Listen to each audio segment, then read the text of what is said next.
Assalamualaikum dan salam hormat. Berita pagi Sarawak edisi Ahad 30 Januari bersama saya Muhammad Azizi Rahim. Program jualan keluarga Malaysia PJKM terutamanya yang dibawa ke kawasan luar bandar diyakini dapat mengurangkan beban kos sara hidup golongan berpendapatan rendah dengan penawaran harga barangan jauh lebih murah berbanding di pasaran. Timbalan Menteri Tenaga dan Sumber Asli Dato' Ali Biju menyifatkan melalui program itu masyarakat dapat membuat perancangan dalam pembelian dan perbelanjaan mereka. Kita memang nak supaya semua bantuan-bantuan tersebut sampai ke peringkat akar umbi. Sebab itu kita pergi ke peringkat yang paling menyentuh ataupun yang paling dekat dengan pengguna dengan rakyat jelata. Ditemui pada program itu di Pekan Kabung, Dato' Ali yang juga Ahli Parlimen Seratok memberitahu dua lagi program serupa akan dilaksana di Seratok iaitu di kawasan Krian dan Kalaka. Beliau berharap kerajaan dapat meneruskan program tersebut secara berkala pada masa akan datang. Pengguna yang ditemui bersyukur mereka akhirnya dapat menikmati harga barangan harian yang jauh lebih murah seperti beras, tepung gandum, gula, telur ayam dan minyak masak paket. Harga sangat berpatutan sangatlah dapat meringankan, memang murah lah. Memanglah baguslah kalau macam ini selalu memanglah dapat meringankan beban kami di Kabung tu lah. Perlu diperbanyakkan lagi barangan untuk jualan keluarga Malaysia ini sebab bilangan barangan yang kita jual yang mereka jual pada hari kemarin dan hari ini agak terhad dan tidak begitu banyak bilangannya. Program 2 hari itu turut disertai Persatuan Nelayan Kawasan Kabung dengan menawarkan produk ikan segar pada harga berpatutan. Pada hari ini kita akan bagi harga kasih sayang. Stoknya memang mencukupi lah untuk program ini. Hadir sama meninjau program berkenaan Adun Kabung Muhammad Ci Kadir. Berapa jumlah? Sementara itu, penganjuran program jualan keluarga Malaysia PJKM di Pekan Belaga diharapkan dapat memberi peluang masyarakat di daerah tersebut menikmati harga yang lebih rendah berbanding kebiasaannya. Dari harga asalnya. Jadi saya percaya ini akan memberi manfaat kepada penduduk luar bandar yang jauh di pendalaman seperti di Pekan Belaga ini. Berkata demikian Ahli Parlimen Hulu Rajang Dato' Wilson Ugak Kumbung ketika melakukan tinjauan ke PJKM yang dijalankan di Waterfront Belaga oleh Kementerian Perdagangan Dalam Negeri dan Hal Ehwal Pengguna KPD NHEP Cawangan Kapit. Malah beliau berharap melalui Menteri KPD NHEP Dato' Sri Alexander Nantalinggi, PJKM dapat dijadikan sebagai program bulanan agar rakyat dapat menikmati harga kurang 20% dari pasaran serta diperluaskan ke beberapa kawasan di Parlimen Hulu Rajang. Menerusi program anjuran KPD NHEP Cawangan Kapit bersama rakan strategik VE Fresh Mart Belaga, PJKM dilaksanakan selama 2 hari, Sabtu dan Ahad bermula 9 pagi hingga 2 petang. Lebih 1.6 juta biji telur ayam dikeluarkan setiap hari ke pasaran di Sarawak setakat semalam. Pengarah Kementerian Perdagangan Dalam Negeri dan Hal Ehwal Pengguna KPD NHEP Sarawak Dato' Stanley Tan berkata berdasarkan laporan unit kawalan berkalan, Kuching menerima bekalan tertinggi dengan 785,304 biji telur ayam diikuti 1,710,000 biji manakala 96,000 biji disalurkan di pasaran di Miri. Dalam kenyataannya, beliau berkata pengurangan bekalan di daerah Miri dan Limbang adalah berikutan permintaan yang tinggi daripada pengguna terutama menjelang perayaan Tahun Baharu Cina. Selain itu, pembelian panik oleh orang awam turut menyumbang kepada punca kekurangan bekalan telur ayam di pasaran. Dato' Stanley menambah para pembekal di sekitar Kuching, Sibu serta daerah lain telah dimaklumkan agar membekalkan telur ayam seperti biasa. Beliau juga memberi jaminan kekurangan bekalan telur ayam di pasaran dijangka pulih dalam tempoh beberapa minggu akan datang.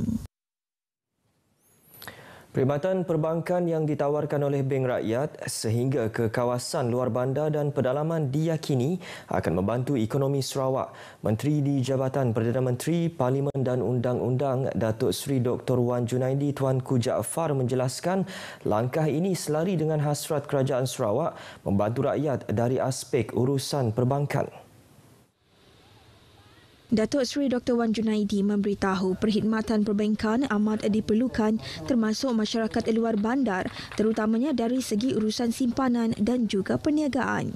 Beliau berkata demikian pada sidang media selepas merasmikan perkhidmatan rakyat Akses dan Arah Nur Exchange di daerah Lundu. Diharap perkhidmatan tersebut akan dimanfaatkan dan memudahkan 36,000 penduduk di daerah Lundu untuk melaksanakan pelbagai urusan perbankan. Pada majlis tersebut, Bank Rakyat menyerahkan beberapa sumbangan bagi meringankan beban kewangan usahawan dan golongan asnaf di Lundu. Inisiatif pembangunan yang kini rancak dilaksana harus dibuat tanpa menjejaskan nilai warisan yang terdapat di Bandaraya Kuching. Ketua Menteri Datuk Patinggi Tan Sri Abang Johari Tun Openg berkata banyak tempat di bandaraya ini merupakan peninggalan sejarah yang menyaksikan pelbagai peristiwa besar dari sebelum zaman pemerintahan James Brooke hingga sekarang. Sekarang kita pergi ke pengangkatan ekonomi kita, tapi kita tidak boleh memisahkan nilai sejarah daripada transformasi ekonomi kita ke arah digital. Tetapi kita memperelokkan lagi apa yang terdapat di kawasan ini. Datuk Patinggi Tan Sri Abang Johari berucap demikian pada Majlis Penghargaan All Kuching Smart Heritage OKSHI di Kuching. Dedahnya Kerajaan Sarawak sedia membangunkan kawasan di tebingan Sungai Kuching dan kawasan sekitarnya sebagai tarikan pelancongan pada masa akan datang. Justru beliau mahu agar generasi muda hari ini mempertahankan warisan budaya yang terdapat di tengah-tengah Bandaraya Kuching, termasuk warisan dari segi bangunan monumen bersejarah, budaya persembahan, hasil kraftangan dan tekstil serta produk makanan yang boleh dikomersilkan di luar Sarawak. Terdahulu turut berucap pada majlis itu ialah pengerusi OKSHI, Datuk Dr. Sabariah Putit memaklumkan terdapat 4 kategori kawasan warisan yang dijenamakan di bawah OKSHI iaitu Kampung Heritage, Riverfront Heritage, Historical Building Heritage dan Historic Business Heritage.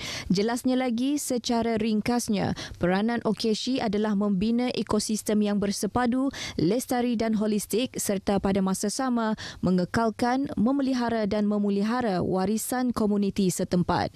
Pada majlis tersebut, Datuk Patinggi Tan Sri Abang Johari juga merasmikan Galeri Warisan Komuniti Sungai Lajem. Kerajaan negeri meluluskan skim pembesaran kampung Sungai Ladong di Sebuyau. Menteri Utiliti dan Telekomunikasi Datuk Julaihi Narawi mendedahkan pejabat tanah dan survey telah mengenal pasti kawasan seluas 11 hektar bagi tujuan tersebut dengan peruntukan 17 juta ringgit. Datuk Julaihi Narawi merangkap Ahli Dewan Undangan Negeri Adun Sebuyau berkata ia merangkumi pembinaan kemudahan asas jalan raya, bekalan elektrik dan air serta sistem perparitan konkrit. Ujarnya keputusan dibuat selepas mengambil kira kepadatan kampung berkenaan dan memerlukan kawasan baharu yang sesuai dengan pembangunan Sebuyau sebagai sebuah daerah. Justru beliau mahu penduduk bekerjasama menjayakan skim tersebut yang akan dilaksana tidak lama lagi. Beliau memberitahu demikian pada Majlis Kesyukuran Kemenangan Pilihan Raya Umum DUN Sarawak ke-12 dan pengiktirafan Sebuyau sebagai daerah yang diadakan di Sebuyau. Datuk Julaihi telah berkhidmat sebagai wakil rakyat di DUN Sebuyau selama 5 penggal sejak tahun 1991 dan pernah memegang jawatan Menteri Muda sebelum dilantik menjadi Menteri Penuh pada penggal ini.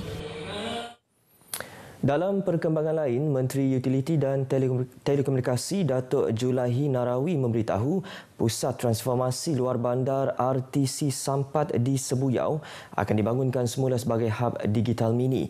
Ia merupakan perancangan awal untuk mengaktifkan kegiatan ekonomi di kawasan laluan pesisir berkenaan.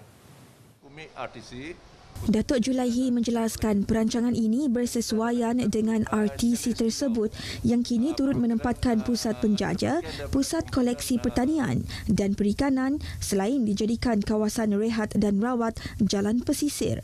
Sebagai permulaan, beliau akan mengadakan pertemuan bersama penyedia perkhidmatan Februari depan untuk membincangkan keperluan tersebut. Beliau memberitahu pemberita selepas melawat RTC Sampat di Sebuyau bersama pihak Suruhanjaya Komunikasi dan Multimedia Malaysia SKMM dan Lembaga Multimedia Sarawak SMA. Sementara itu, pengarah SKMM Adiman Ajem berkata 11 menara telekomunikasi baru sedang dibina di Sebuyau sejak minggu lepas dalam usaha menambah liputan di kawasan pesisir tersebut. 9 daripadanya di bawah SKMM akan dilengkapi perkhidmatan liputan 4G dengan kos RM5 juta bagi setiap menara. Manakala 3 lagi menara akan dibina di bawah SMA dengan liputan 3G. Untuk rekod, kawasan Sebuyau kini mempunyai 10 menara sedia ada yang menyediakan perkhidmatan 3G dan 4G. Sekian berita pagi Sarawak edisi Ahad 30 Januari. Dapatkan dos penggalan anda dan layari portal berita RTM di berita.rtm.gov.my untuk perkembangan sahih seluruh negara. Saya Muhammad Aziz Rahim. Selamat berhujung minggu. Assalamualaikum dan salam hormat.